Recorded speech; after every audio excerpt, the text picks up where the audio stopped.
When you embrace the uncertainty and you allow yourself to be totally honest about your feelings of doubt, you open doors to new possibilities. You can achieve amazing things.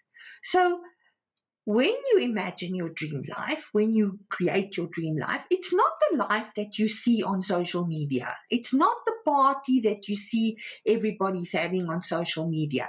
It's not the good life that you assume that everybody else is having that you are missing out on. Your dream life is the life where you're going to be self-sufficient and you're going to be able to look after yourself, because in order to have this party life and this wonderful life, we need to work for it.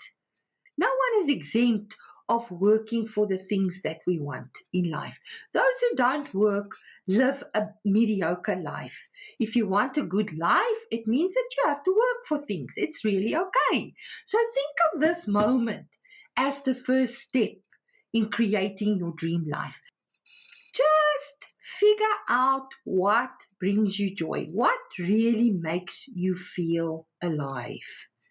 And, we all have to do things that we don't like. We all have to do tasks and chores since we were a child. But those things need to get done. This moment is an opportunity for you to reflect, to review, and then to do something different. Because if you want something to change, you need to do something different. And change means that something must end and something new must begin. Let go of stuff that makes you feel unhappy. Let go of stuff that doesn't work. Let it fall like the leaves. So let me invite you, go and be beautiful today. Now that's a good idea. Such is life. See you soon. Bye.